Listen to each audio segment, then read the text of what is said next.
জুলাই গণ অভ্যুত্থান যেন ব্যর্থ না হয় বললেন নাহিদ ইসলাম। নিরাপদ ও জনগণের অধিকার ভিত্তিক রাষ্ট্র নির্মাণের স্বপ্নে এগিয়ে যাচ্ছে নতুন রাজনৈতিক শক্তি জাতীয় নাগরিক পার্টি এনসিপি।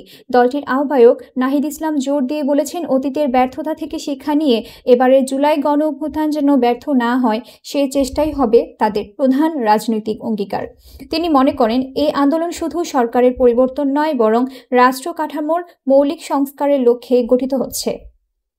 শনিবার 19 এপ্রিল জাতীয় সংসদের এলডি হলে জাতীয় ঐক্যমত্য কমিশনের সঙ্গে সংলাপে অংশ নিয়ে নাহিদ ইসলাম এ কথা বলেন। তিনি বলেন, 2024 সালের জুলাই মাসে যে গণ অভ্যুত্থানের সূচনা হয়েছে তা দেশের ইতিহাসে এক গৌরবময় মোড় ঘুরিয়ে দেয়। এই গণ অভ্যুত্থান জনগণের দীর্ঘদিনের জমে থাকা ক্ষোভ ও আকাঙ্ক্ষার প্রকাশ। এর পেছনে রয়েছে 90-এর গণ অভ্যুত্থানের অভিজ্ঞতা ও 16 বছরের ফ্যাসিবাদী শাসনের বিরুদ্ধে গড়ে ওঠা স্বতঃস্ফূর্ত প্রতিরোধ। তাই নাহিদ ইসলাম মনে করেন, এবার এই আন্দোলন ব্যর্থ হলে জাতি আরেকটি বিপর্যয়ের দিকে ধাবিত হবে। নাহিদ বলেন, এনসিপি গঠিত হয়েছে এই গণ আন্দোলনের ধারাবাহিকতায়।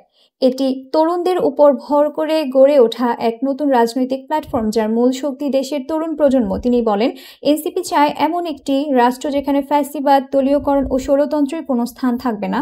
দলটির রাজনৈতিক দর্শন হলো ক্ষমতার মুখ বদল নয়, বরং রাষ্ট্রের কাঠামোতে মৌলিক পরিবর্তন আনা। এজন্য সংবিধান, প্রধানমন্ত্রীর ক্ষমতা, বিচার ব্যবস্থা ও নির্বাচন ব্যবস্থায় রূপান্তর জরুরি বলে তারা মনে করেন।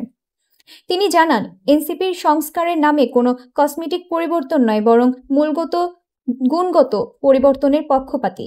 তাদের মতে, যেভাবে বিগত শাসনকালগুলোতে সংবিধানকে দলীয় স্বার্থে ব্যবহার করা হয়েছে এবং রাষ্ট্রীয় প্রতিষ্ঠানগুলোকে এক ব্যক্তিকেন্দ্রিক শাসন কাঠামোর অধীনে আনা হয়েছে, তা বন্ধ করতে হবে।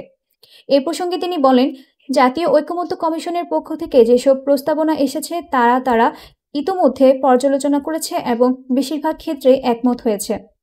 যেসব বিষয়ে দ্বিমত রয়েছে সেগুলো নিয়ে বিস্তারিত আলোচনার সুযোগ আজকের সংলাপে তৈরি হয়েছে। শেষে নাহিদ ইসলাম বলেন, এই মুহূর্তে জাতীয় ঐক্যমত্য সবচেয়ে বেশি জরুরি, কারণ এই সুযোগ যদি হারিয়ে যায় তাহলে আবারও বাংলাদেশ ফ্যাসিবাদ ও স্বৈরতন্ত্রের দুঃস্বপ্নে ফিরে যেতে পারে। তাই সবাইকে নিয়ে জুলাই সনদ বাস্তবায়নের লক্ষ্যে সংবিধান ও রাষ্ট্র সংস্কারের একত্রে কাজ করারই এখনই সময়ের দাবি। উপস্থিত ছিলেন এনসিপির গুরুত্বপূর্ণ নেতৃবৃন্দ, যা সবাই এই লক্ষ্যে পূরণে একযোগে কাজ করতে অঙ্গীকারবদ্ধ।